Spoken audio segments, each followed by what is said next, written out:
नमस्कार दोस्तों, स्वागत है आपका फिर से एक बार जनरल एजुकेशन में। आज हम लोग करेंगे क्लास 9th की एक्सरसाइज मोशन चैप्टर की। तो हमने पहले वीडियो में कर चुके थे क्वेश्चन नंबर 1, 2 एंड 3। आज क्वेश्चन नंबर 4 करेंगे। A motor boat starting from the rest on take accelerate in a straight line at the constant rate of 3.0 metre per second square for 8.0 second. How far does the boat traveling during this time? तो हमें जो बता रहा है कि एक motor boat है और वो पहले से रेस्ट में है और वह सीधी रेखा में गमन करता है। तो इसकी जो कांस्टेंट रेट है, उसकी जो त्वरण है वो 3.0 मीटर पर सेकेंड स्क्वायर है और वो कब तक है तो 8.0 सेकेंड तक। तो ये जो इतनी समय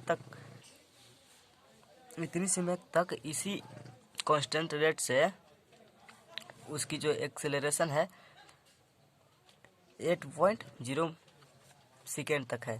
तो ये इतनी बीच की जो दूरी हमें बताना है, तो डिस्टेंस ट्रेवल हमें नहीं बताना है।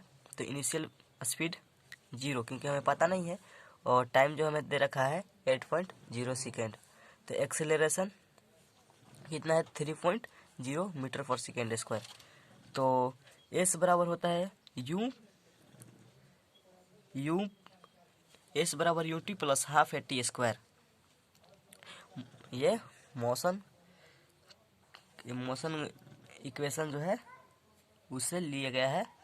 तो एस बराबर यू दिया है 0, टाइम है 8.0 प्लस ये 1/2 और ए यानी कि एक्सेलरेशन है 3 और टाइम है 8.4। तो इसका स्क्वायर कर दिए तो यहाँ पर आ गया। तो इसका स्क्वायर करें 64 और 3 और ये 0 से इतना में कीजिएगा 0 हो गया। तो यहाँ पर कितना आया 96 metre. The boat travel speed यानी कि 96 मीटर होगा। A driver of car travelling at the 52 kilometre at the 52 kilometre per hour apply the brakes and acceleration uniformly in the opposite direction. The car stop in 5 seconds. Another during going in 34 km per hour. In another car apply his brakes slowly and stop in his 10 seconds. On the same graph paper plot the speed various time graph for the two cars from of the two cars travel after the brakes were applied. तो हमें जो बताना है कि एक driving car है जो 52 kilometre per our से चल रहा है, तो वो ब्रेक लगाता है अपोजिट डायरेक्शन में। तो वो रुकने के बाद फिर 5 सेकेंड तक वो रुका रहता है कार। फिर देन द ड्राइविंग गोइंग, फिर वो 34 किलोमीटर पर प्रति आवर चलता है और वो फिर ब्रेक लगाता है और वो 10 सेकेंड के लिए। तो ऑन द सेम ग्राफ, हमें सेम ग्राफ पेपर पे बताना है कि दोनों की जो दूरी है वो कितनी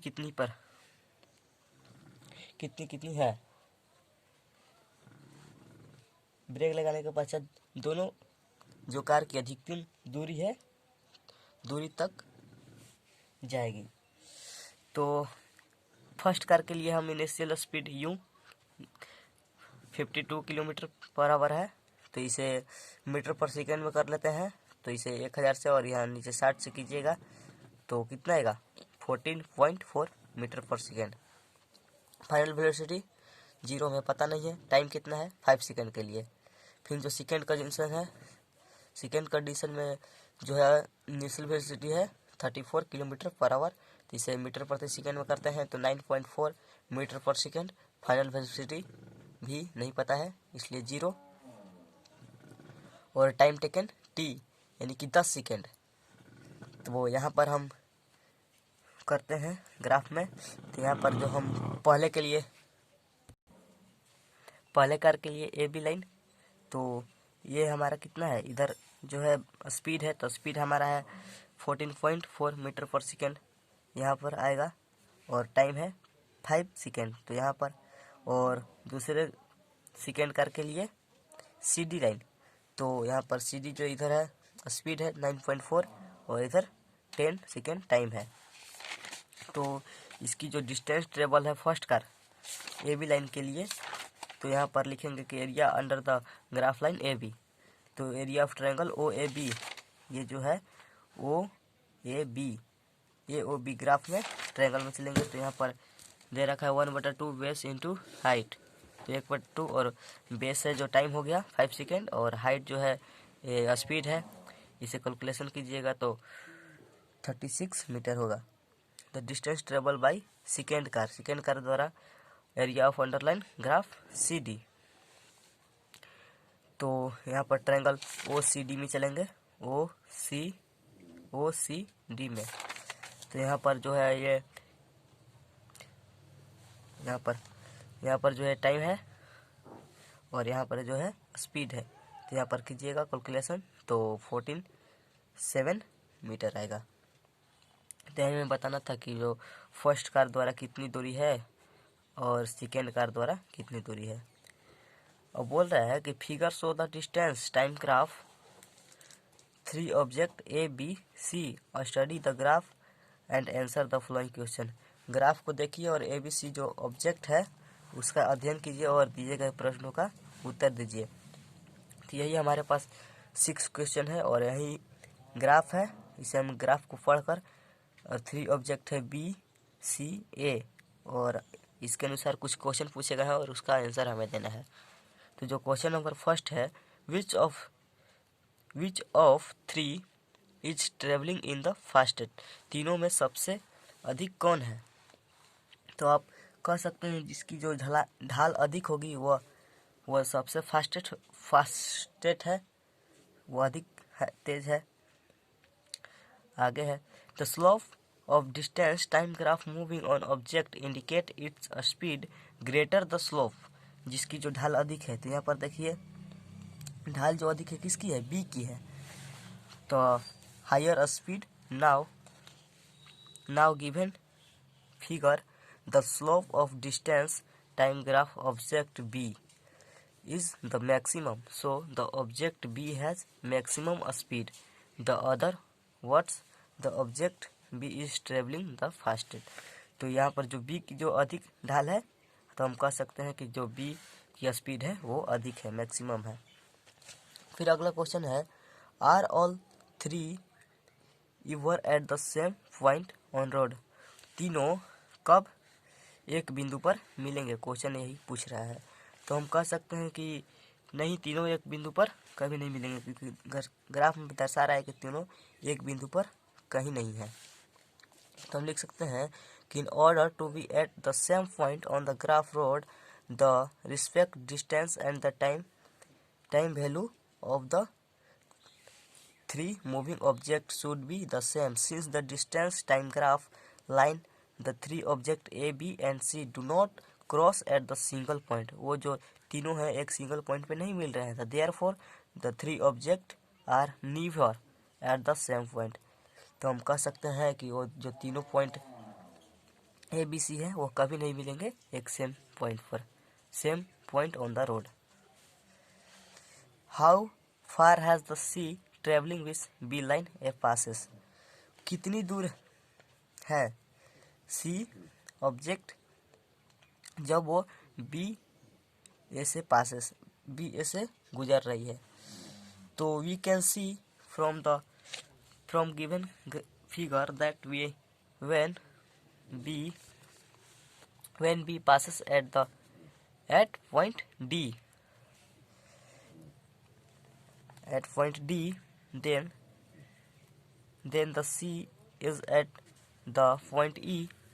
If we located the distance corresponding to point E on the y-axis, find that it is 6.5 km.